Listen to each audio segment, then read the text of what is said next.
What's going on? What's going on, ladies and gentlemen? Boys and girls, haters and lovers, what's going on? It's the Progressive Action TV show. Once again, if you're interested in donating to the show, you could donate to this is the Cash app on the screen, which you see live right now. We have PayPal. The PayPal is actually in the description of the video. And we also have something new called Patreon. Subscribe to the Patreon. The Patreon is for the real diehard supporters, the people who really want to see us thrive, to want to see this platform continue to run. It's a continued subscription of only $25 a month. So you could sign up, give $25 a month. It would come directly out of your debit card. If you want to give more than $25 a month, you could do that also. So shout out to the 2 Patreon subscribers so far. We have Carla Hill and we have Will. I forget his last name. I should have pulled it up. But Will, he has been very supportive lately. So shout out to the 2 Patreon supporters. Once again, Patreon is the route that I really want to go. So when this video is over, look inside the description and subscribe to the channel. Support. Now we're going to get into a few things real quick. Someone had hit me up and asked me about MTA bus. Specifically LaGuardia Depot. They said it's like about 500 drivers out there. And they wanted to know why they should vote no for the contract. And I'm figuring that's the direction that they leaning in. And the person who hit me up was saying that they don't really understand the contract because it's very vague. And they are correct. The contract is very vague because of the numerous committees that's inside of it. But for the MTA bus people, this is what I got on the screen for you guys. And you guys don't really have too much to really consider. But the first thing they got is various issues that were raised in bargaining will continue to be the topics of discussion between the parties.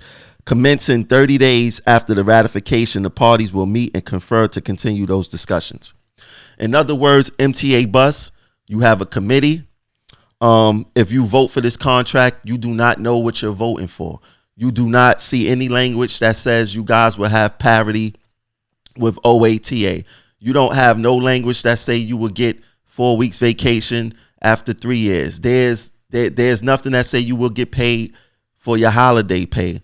There's nothing in there that say that you won't get paid a half an hour after your swing time versus the 2.5 hours that you have to do now. There's no language in there like that.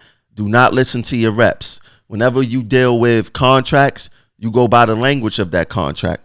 In your contract, there's no language as to what your union reps are fighting for. There's nothing clear. What they want to do is have you guys vote yes, and then form these committees, and then take you the whole democratic process of voting on a contract. So if you vote for this contract, you do not know what you're getting. Forget about what they're telling you. A contract is about language. This language doesn't say that you're getting anything. So I advise you guys to vote no. Send your reps back to the table. Get some language in here so we can see what they're actually working out, and then we move forward. That's how that should work and supposed to work. No other type of way. No other type of way. And a little bit more about the contract, and not only you guys, this is for MaBstoa and TA Surface also. Everybody want to know how management plan on improving employee availability by a day and a half. Now, what I have on the screen right now is from the 2017-2019 contract. And no, actually, this is from the new contract right here. It says the parties will use an average of 2018 and 2019 as a baseline to measure overall employee availability for calendar years 2020, 2021, 2022, and beyond. the parties intent to evaluate the overall employee availability on an annual basis. This is the issue. Nowhere in the contract does it say how management plan on increasing employee availability. There's absolutely no language. We was thinking maybe they would stop paying us for our birthdays. I don't know what they plan on doing. Nobody know. But we must remember that these contracts are nothing but a continuation of each other. It's nothing but the 2017-2019 contract is a continuation of whatever we get now. So what's in the 2017-2019 contract is something called 4-day work week committee. Now, we don't know what happened during these committees the last time because the union don't come and share and divulge the minutes or nothing like that of what they actually talk about with management. But if you're looking at this at this document, inside of it, it says the goals of the committee shall be to determine the feasibility of a 4-day work week with the aim of, number one, increasing employee availability. So the purpose of the 4-day work week for management was to improve employee availability. So that's a clue of what's to come. Now, a lot of people is like know the 4-day work weeks because they believe that that's the introduction to part-timers. I believe that also. I believe that this is how management is going to introduce part-timers through the 4-day work week, and they're going to improve employee availability.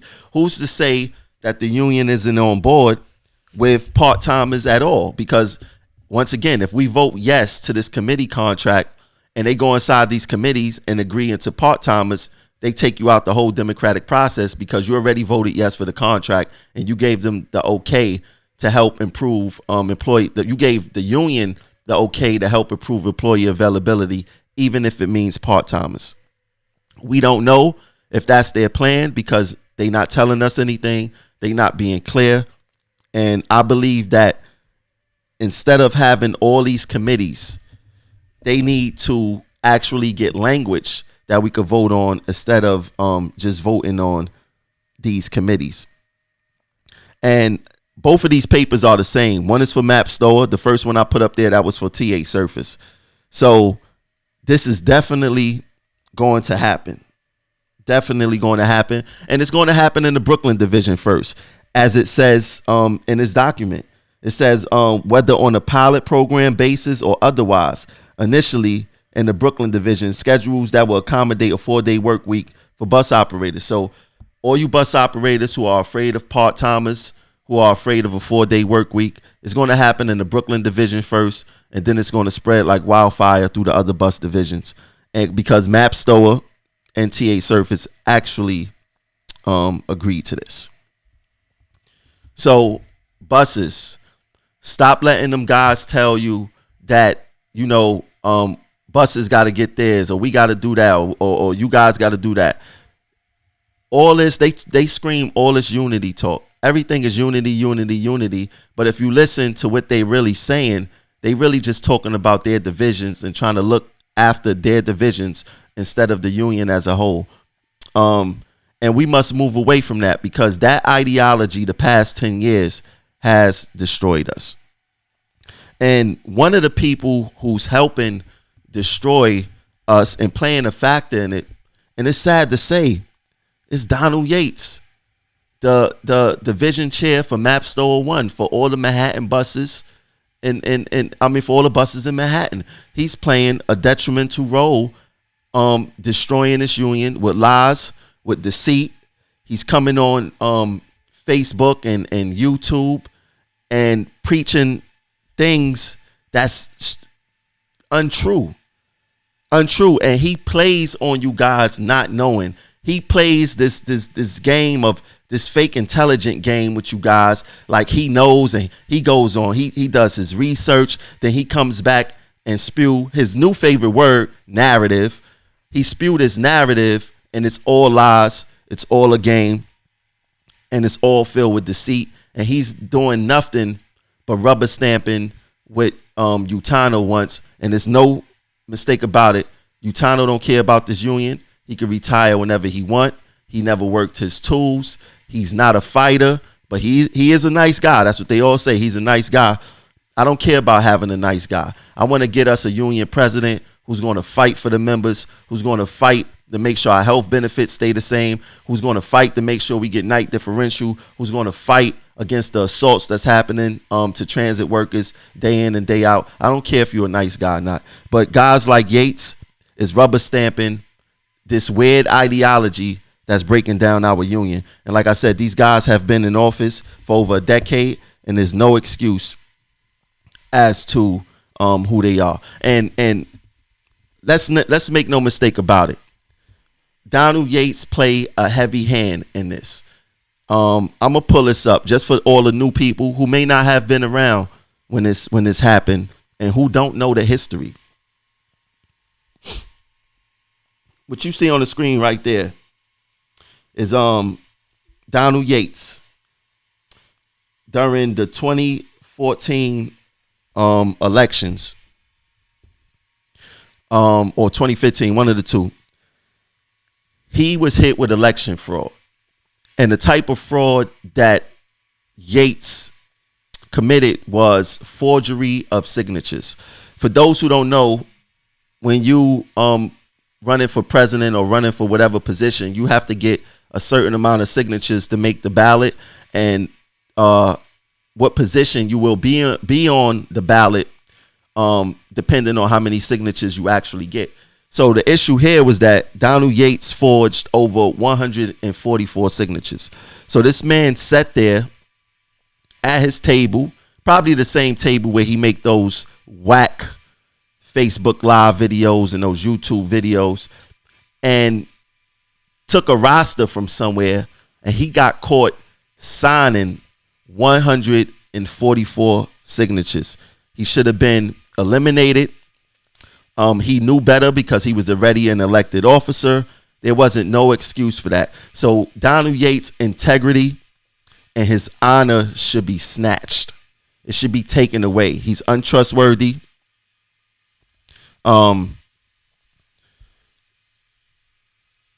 It's just sickening, you know, how these guys operate. So he, like I said, he sit at his desk, signed 144 signatures in the same handwriting, didn't even get other people to do it. How did that work? How is his integrity intact? Ask him that. Ask him why he did that. You could go to jail for forging someone's signature, and he did it with impunity, with no regard, because he knew that nothing was going to happen. And it's obvious that he has done this before, and people on his team obviously had done this before, and he's very corrupt and like I said, deceitful. So that's Donald Yates for you guys. Now what we're going to do, Donald Yates made a video the other day talking about RTO, talking about me, giving you guys nothing but lies. And I'm going to break down every or most of the lies that he has said and what he has done. I'm going to show you guys how Donald Yates double talk, how he plays off the ignorance and members not in the know of what's going on. And we're going to show you how these guys are deceitful. Let's get into the first video. Believe in is that unity. I mean, we can simply just go on and debate the issues of what's what without all the name calling. And if you choose to vote no, then that's your choice. But if you choose to vote yes, that's your choice too. I just happen to be the one that supports a yes vote. Right? Unity doesn't look unity. In order to be unified, you got to be able to be respectful in your conversations and your declarations on what you're trying to bring across the table, right? And that's just simple as that. We have to be unified at the end of the day, because at the end of the day, we got to go out and still fight the transit authority, fight the MTA. That's what we're gonna end up be doing, because now that's him talking about unity. We have to be respectful in our conversations, and we have to fight the MTA. One of the problems here is that they do not want to fight the MTA. And that's why we pushing a no vote. They do not want to fight the MTA. They want to bow down to the MTA, be to the knees of the be on their knees to the MTA. And this whole unity thing that he's talking, they created this non-unity. They had over a decade from 2009 to through 2019 to create unity. They couldn't do it because they know a fractured membership keeps them in office. They know being deceitful, in Donald Yates' new word again, narrative, keeps them in office. They are dishonest individuals. Let's get into the next Yates video. Changes that way, but calling somebody out their names, like I've seen posters about our president, and they got him sitting on the toilet. They got him sitting. They call him names. They call him heavy. They say a whole lot of things about the president, which really has nothing to do with the character of the man, right? So, is that childish? Is that a narrative? I don't know. But let's get into it a little. Once again, Yates' new word, narrative. Now he said that we got the president sitting on the toilet. Yes, he's talking about this, and it's obvious that Yates don't know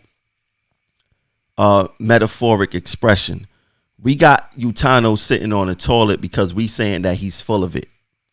You know, this contract, he is full of it. He's lying. He's deceitful. And him sitting on the toilet is a rightful image of how we view the president of Local 100. Now, he also said that we call the president names, fat or something like that. That whole, once again, Donald Yates' favorite word, narrative, came into play after Utano said this. Watch this video. And on the lower level, the railing is broke. He was a big worker, and the railing did break. Yeah. Sources sending us.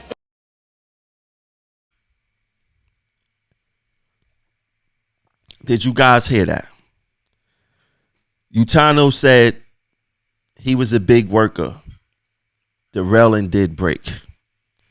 What he was referring to was our brother track worker, St. Clair Richards, who fell because of poor infrastructure that the MTA failed to maintain.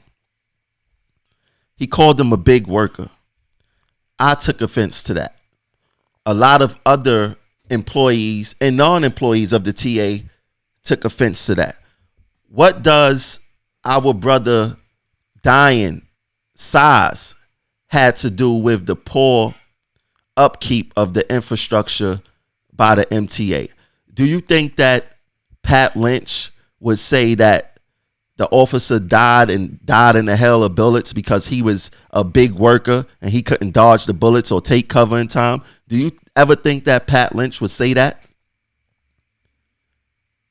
Do you think the president of the fire department would say our worker died because he was a big worker? They would never say that. But the president of TWU Local 100 will call his worker a big worker as to the reason why it resulted in the passing of our brother, Tony Utano. Get the fuck out of here!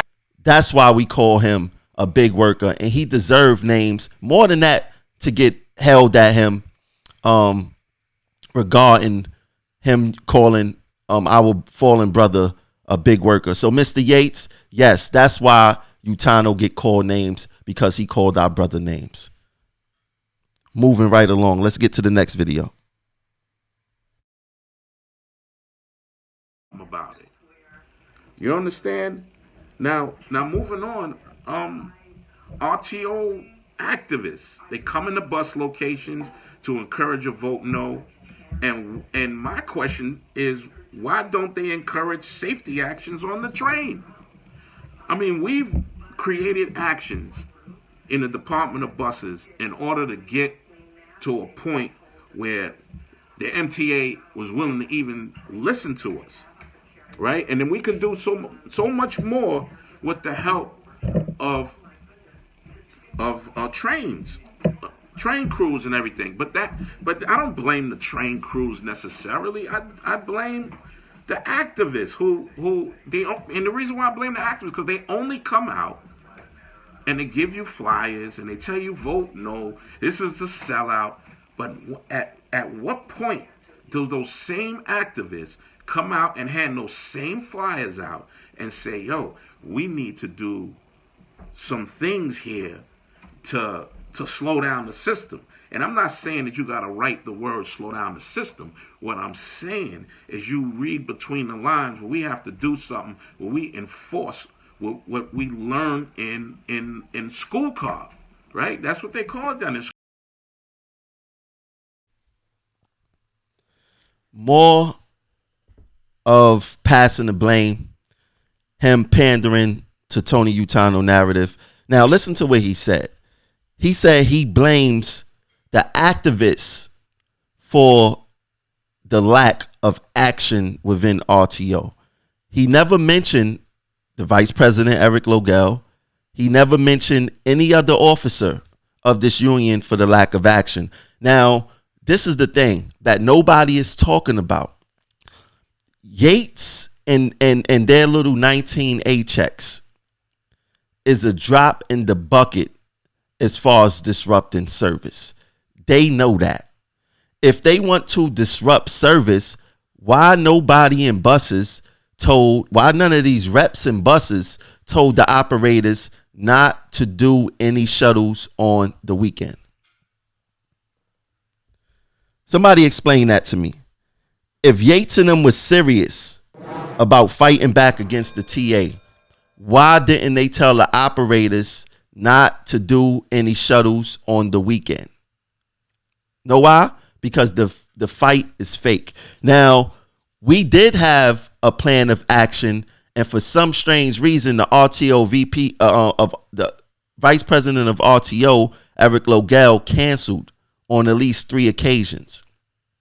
And he canceled on the advice of Tony Utano. See, it's different. You can mess up buses because at the end of the day, you could run around buses. You could send buses light up to their next trip and then send them back. You cannot do that with trains. So if we were to take this action in trains, service will really be messed up. And they don't want to mess with the governor. If you listen to the governor narrative, once again, Donald Yates' favorite word, he never talks about buses. Everything is subways because they know that if these subways were to go down, it will be hell on earth. And once again, Yates talked this narrative about unity. Unity, unity, unity, unity.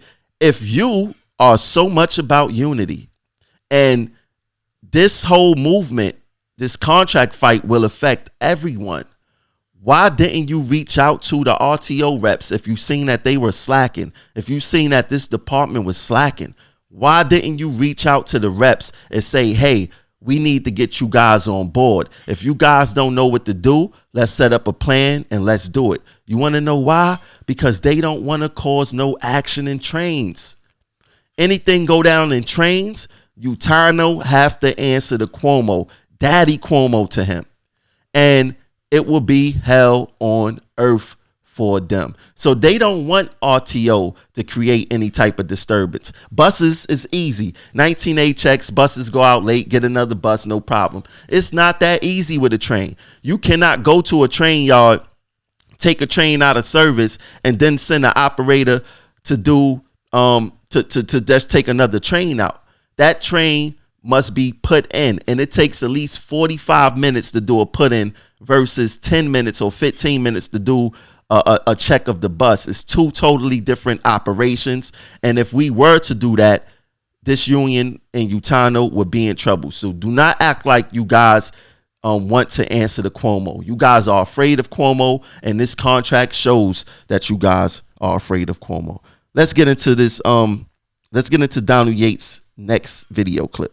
I gotta pay bills too, but I'm ready.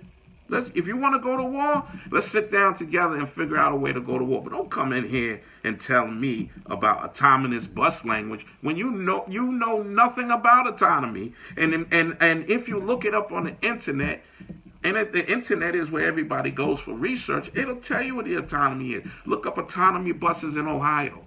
Look up autonomy buses in Michigan. Look up autonomy buses in Las Vegas. Some of these states are trying to pass it as law in the state.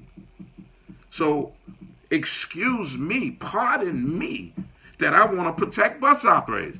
Pardon me that Richie Davis want to protect bus operators. Pardon me that JP wants to protect bus operators. Pardon me that Willie wants to protect bus operators. Pardon us for that.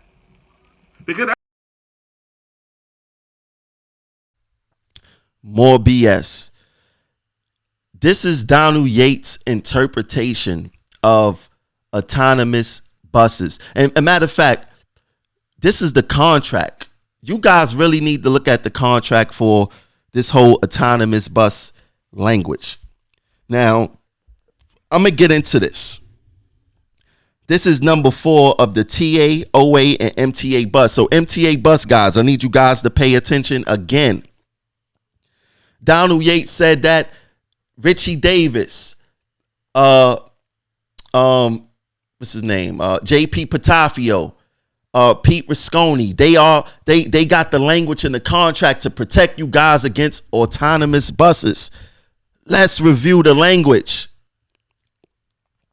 Number 4, and this is regarding autonomous buses.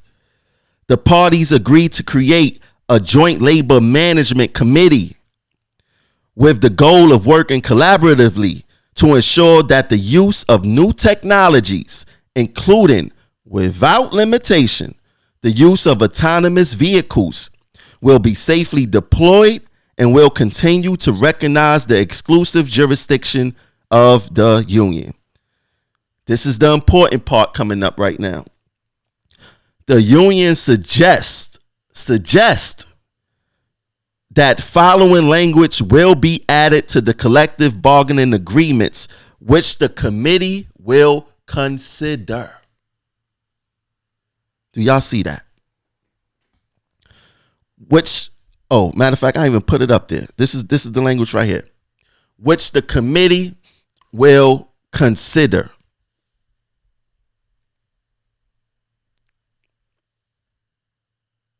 How does that work? How does that work? I had to take it off the screen because it was messing up the screen a little bit. Let me see something real quick. Let me see that. Let me see if I could put it back up without it being an issue. If it's an issue, I got to take it back down. All right, the language is back up there.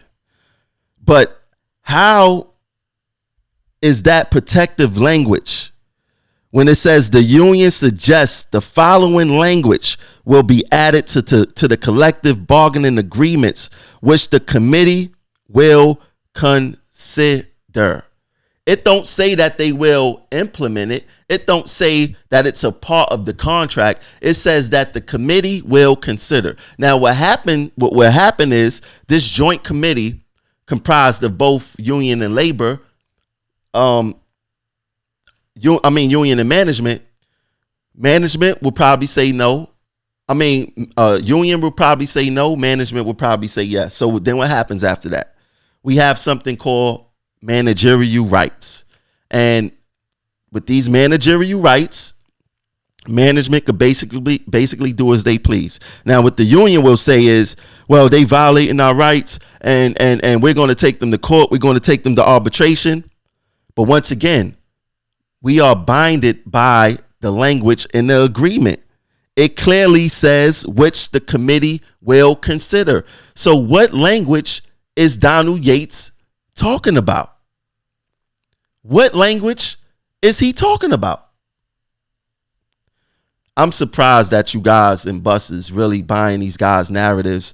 They are lying to you guys, plain as day. Plain as day. Let's get into the next Yates video.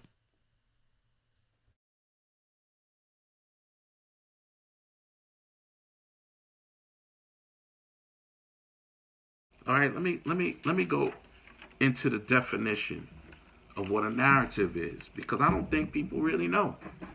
All right, I mean, we hear the word all the time, but people with psychological education use psychology against you all the time because they feel you don't know.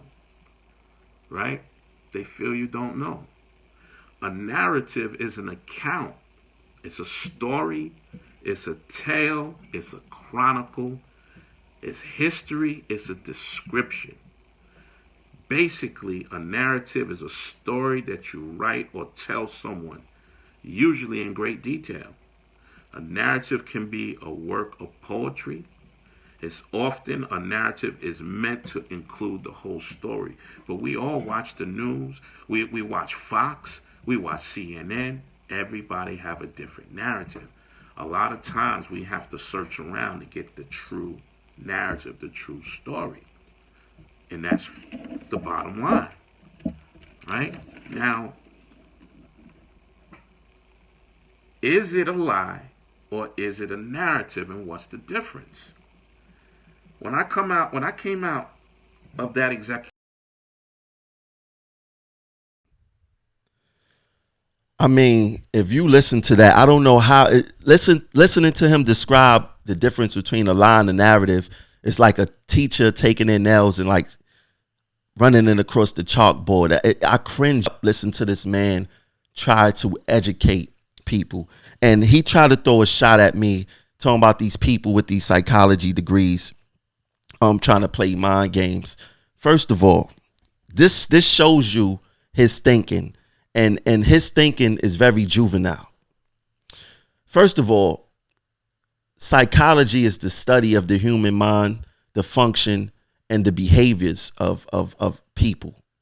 It has nothing to do with playing mind games with each other. It has nothing to do with trying to deceive people like you guys are trying to deceive people or anything like that. Psychology is a study of how people think. So what are you talking about with that? Second of all, this is the part, and if you look at his video, the full video on his page, his MaBstoa page, he titled it the lie or the narrative or whatever the case is. And this is very confusing to me because it's alarming that Donald Yates do not know what he's talking about. He have absolutely no clue what he's talking about. And you guys sit there and buy into it. Buy into it. So he's saying, is it a lie or is it a narrative? That's very confusing. And let me help you guys understand this. And let me explain it to Donald. The narrative produces the lie or the truth. It's not the lie or the narrative. The narrative, out of someone's narrative, their narrative could either be truthful or could be deceitful. It's not the lie or the narrative. Those two things don't make sense. The narrative produces the lie or the truth. Everyone has a narrative. And in life, you got to find out, is their narrative truthful or is their narrative deceitful?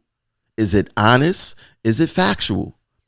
For you to sit there and look at your phone and actually take notes, and you obviously put time and thought about what you wanted to say that the narrative or the truth or the narrative produces the lie or the truth. But this is where I'm talking about, where he plays this game with you guys, because a lot of people like his fight. And now I'm going to have to question that. I'm going to have to question that because Donald Yates do not know what he's talking about. Let's go into the next Yates video.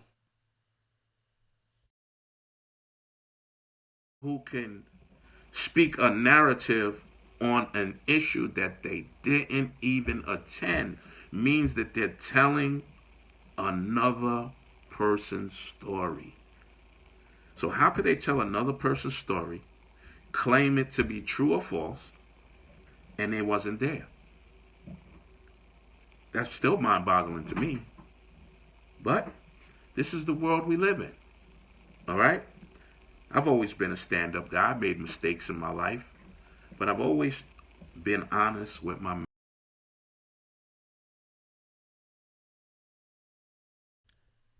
Do you guys hear that?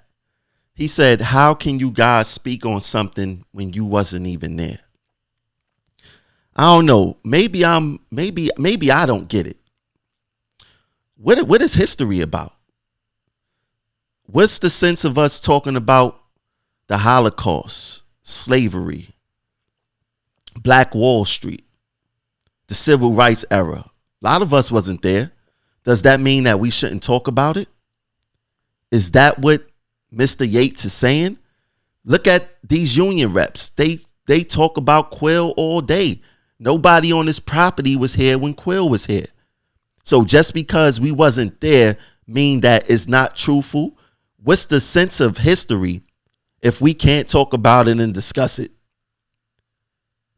This is what I'm talking about with Donald Yates. He gets the blabbering. Don't know what he's talking about. Selling it to the membership. And you have members actually buying this. This is embarrassing. I really don't know how you guys allow him to come into these depots and talk this stupidness.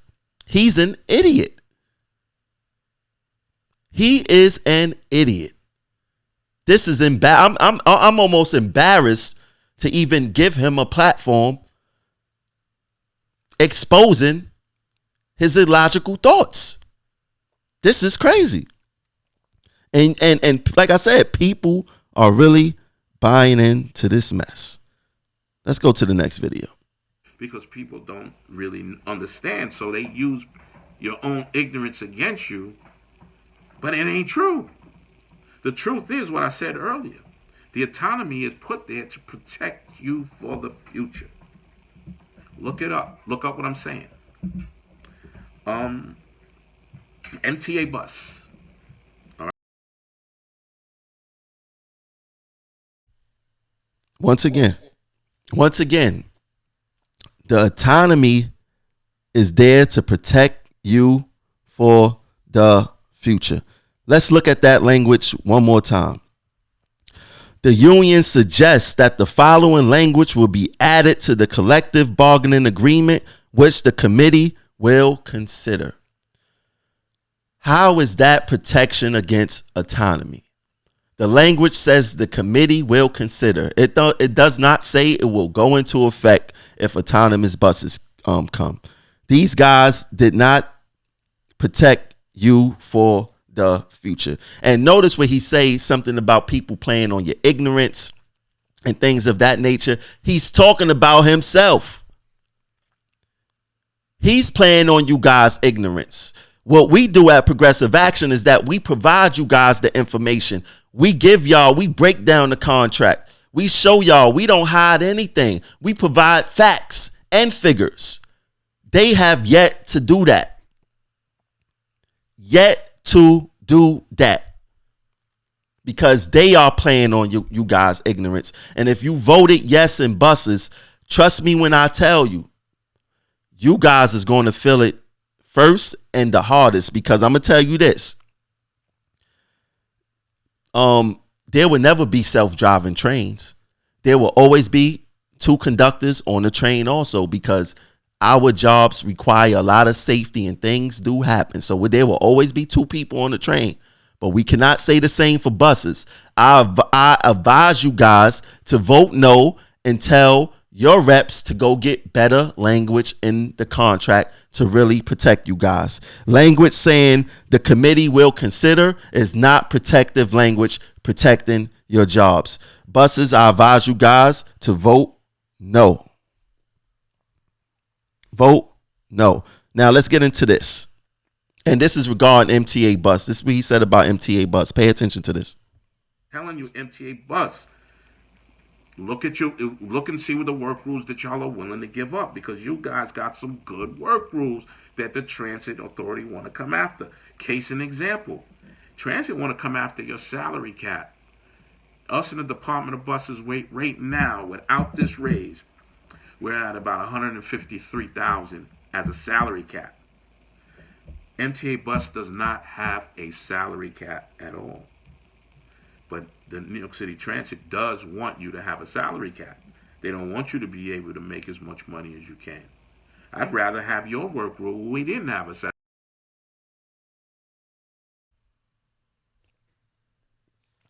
So he claims that you guys work rules, you guys don't have no salary cap or anything of that nature. And management basically will control you guys if you have a salary cap. Why isn't Yates discussing this part of the contract? And this goes for everyone. This was on the main table.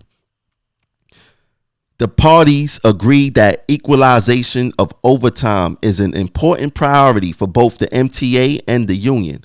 The parties further agreed that the existing contractual provisions will be enforced to achieve this priority. So why would a cap come into play if management could affect your money through overtime? Because if you have a cap of $150,000, what's the sense of the cap when management could control that through overtime equalization? Nobody base salary driving a bus is $150,000. You only achieve that through overtime. And in the contract here, the current contract, they have something called overtime equalization, which give management the right to control your overtime. So you will not see that cap, because what management will do will give it to someone else who's at probably like $80,000. So if you at $125,000 and you've been doing $150 or doing the cap for the year, for every year for the past 3 years, guess what? You're not going to reach that cap. You're not even going to come close to it.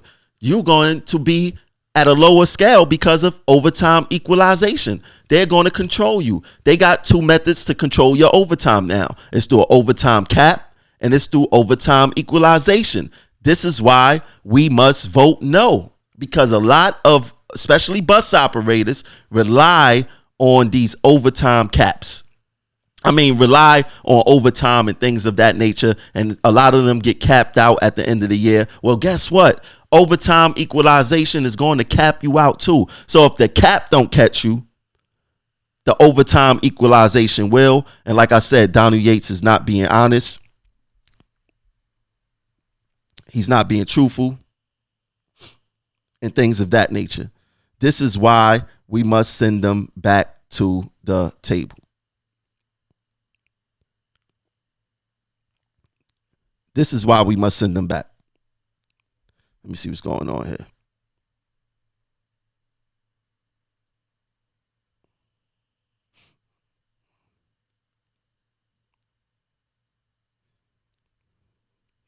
Yeah. That's why we must send them back to the table.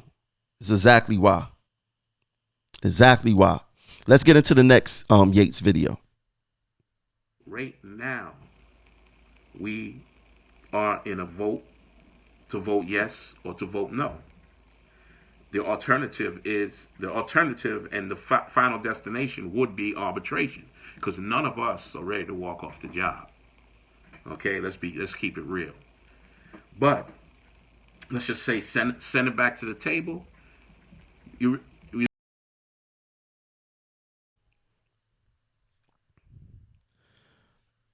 Mr. Yates said that none of us are ready to walk off the job. Let's think about that for a second. You have a division chair, the second in charge of buses in Manhattan, saying that none of us are ready to walk off the job. Why aren't we ready to walk off the job? I'm going to tell you why. This union administration has been focusing on division since they got into office. You had a whole decade to prepare members to walk off the job. They came into office 2009. It's now 2020. 11 years later. They had more than a decade to organize and mobilize this membership, because we all know that this day was going to come, that it's possible that we may have to do a job action. So for Mr. Yates to say that we aren't ready to walk off the job is a testament to the leadership of Stand United. It's a testament to the leadership of Donald Yates. It's a testament to the leadership of all the vice presidents who have rolled this ship for the past 10 years and only worried about themselves and their salaries versus the members. They are the reason why we aren't ready to walk off this job today. Make no mistake about it. These guys are full of it. They are the reason why we in the shape that we in now. And they talking about, matter of fact, let me get into the next video, because I think the next video talk about that. Let's see what he has to say. Transit will say, okay, let's go through the process. Let's go call it impasse, and let's go to arbitration. The arbitrator is going to look at what the city has been getting. Maybe. Or worse. But that's pattern. That's what's the pattern. Everybody that's going and looking at the wages and benefits, because let's be careful here. Everybody is looking at wages. And I understand. The price and the cost of living in New York City is very high. So I understand why everybody's looking at wages. But an arbitrator is going to pattern you to New York City. And for those who will tell you, and I'm telling you again, they're using their narrative, those who will tell you that that's not true, then I ask you to ask this question. Why was we patterned in bad years, and now the economy is considered good now? Why wouldn't we be patterned? We was patterned in 2009. Why wouldn't we be patterned in 2019? Right? To the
Oh, I just noticed that my sound was off. Let me see something real quick. Let me see. I apologize for that. I just realized that my sound was off. I'm back. Let me see something real quick. What that was.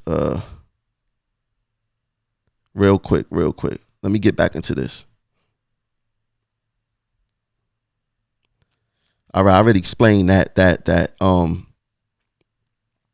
Let me see something real quick.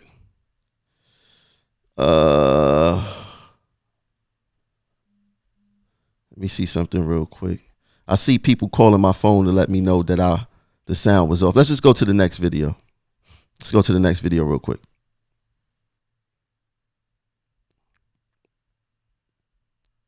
Track is good. And I do agree that there's the issues like the emergency room. I understand people's issues with that. The prescriptions going on. I understand those issues, right? However, medical costs are going up, and we have to make a decision which direction we want to go medically. Do we want to raise the percentage that we already pay for medical, or would we want to do a dollar amount on something what the city of New York is already paying? And they're paying more. They're paying $150 on the average. I've seen the city paying $150 for emergency room visits. All I'm asking you to do is do your own research, and we can talk. All right? You disagree? That's fine. I'm not going to delete you off my page for disagreeing. I'm not going to talk bad about you for disagreeing. That's not the world I live in. I'm too old and too experienced for that. I live in a world of respect. All right? Not one of these young kids that just fly off with the mouth. I talk facts, and that's what I live by, my facts. You guys be safe. One love to everybody. I ain't forget to take the sound off this time. I forgot to take the sound off the last time. I said a lot, and I know you guys missed it. I'm gonna re-say it again. But he's talking about what they did was, instead of raising the percentage that we paying to our medical a year, they put the money on the back end versus via a higher $100 emergency room copay. And their excuse for giving that $100 emergency room copay is because other city agencies got it, so it's good that we get it. I don't understand, when did it became cool for us to follow other city agencies when this agency is one of the only agencies in New York State that bring in money. I mean, and especially in the city, that bring in millions of dollars a day. I don't know no other agency that does that move millions of people a day. I don't know any agency in North America that does that. We have the biggest transportation agency in North America, and we over here following what everyone else is getting. That $100 emergency room copay is bad, and their excuse for us getting it is saying, well, you could go to urgent care. Okay, so what about the people who live upstate, where there's no urgent care that's open 24 hours? What about those people? Do they not count? They have to go to an emergency room. I don't care who you are. If you got a young child, you bound to visit an emergency room at least twice a year. That's $200. And they are not going to admit you unless it's something very bad. Hospitals rarely admit you now. So we're going to be paying the same amount in the front, which is the 2%. But on the back end, we're going to be paying more via emergency room, via more the drugs, except the generic drugs. We're going to be paying more. And they are lying about all these other city agencies paying this amount of money for their emergency room. I have yet to see any one of them provide any type of documentation saying such. None. There's no documentation saying that we are in comparison with these other agencies. I have yet to see it. And if we are, so what? All these other agencies that they comparing us to make way more money than we do, have better working conditions than we do, and have a better quality of life than we do. So I don't care about what they paying. If you notice, they always talk about, oh, they paying more than us, or we paying the same as much as them. But why y'all never say we make as much as them? Why y'all never say we have the same quality of life as them? Why y'all never say we get the same amount of vacation, the same amount of time they got? Why y'all never say we have the same protection as they got? Why y'all never say we got the same longevity pay as we got? Why y'all never say we reach we get uniform allowance like they get? Why y'all never say we get 5 weeks vacation the same way how they get it after 5 years? Why y'all never say any of those things? Why y'all always saying the negative things, or compares to the negative things that y'all failed at to these other city agencies, instead of the things that we really need to be comparing them with, which is quality life, healthcare, and that dollar? Why y'all not comparing us with that? That's how you know it's BS from these other members.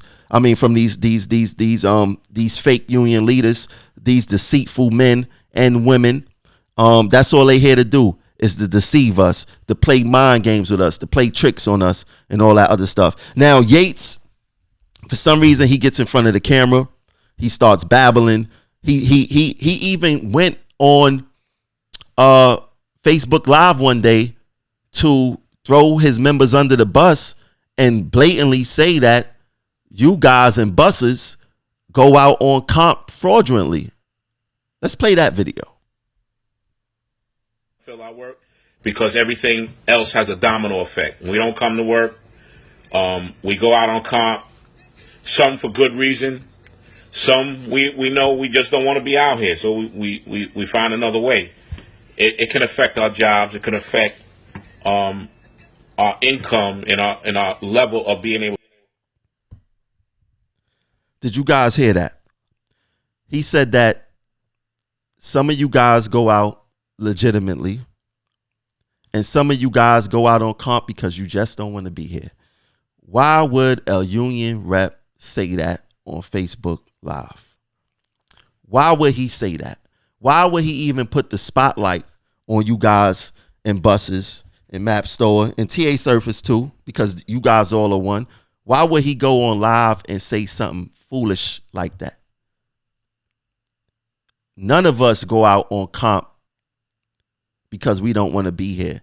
We go out on comp because of legit reasons. What is Yates talking about? And this is you guys' fault. You want to know why? Because y'all listen to him. Y'all let him go inside these depots and talk all this mess and talk all this foolery. Y'all allow him to do that. You guys allow him to do that. Talk that stupid talk. Play these mind games with y'all.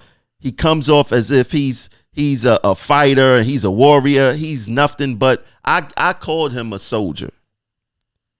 He's a doja. He's a doja.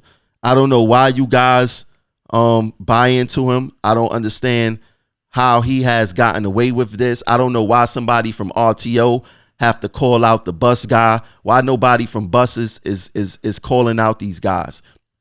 I don't care what he has done or how hard he fights. He is a puppet. He is being untruthful. He is deceitful. And you guys let him parade around here in his long ass pants and do what he want to do and say what he want to say without being challenged. Get the fuck out of here! With that being said, I need you guys to vote no. Today is the last day that you could call for a ballot. I will post the ballot number inside this these comments. But this is the last day you could call for a ballot. Vote no. Put your vote no in the mail. I just explained why, especially you guys in buses. I just explained why you guys should vote no. These guys is untruthful. These guys who's in front of these cameras are being very untruthful with you guys. I need you guys to definitely vote no. I need you guys to also donate to the Cash App. This is my Cash App information. Please send that in. Also, in the link of this description, the link, the video description of this, there's a link for Patreon. $25 every month. Sign up. It would come directly out of your credit or debit card. That's I prefer that. That's a great membership fee. So far we only got 2. I'm looking to build on that today. And when you mail off your ballot, when you check off your ballot, make sure it look like this. Make sure it look like this. It's very important that you guys vote no, vote no, vote no. Send this union leadership back to the table to negotiate real language for us. And it's very important that we do not buy into Tony Utano snake oil. He's selling us snake oil this contract. It's important that we say no.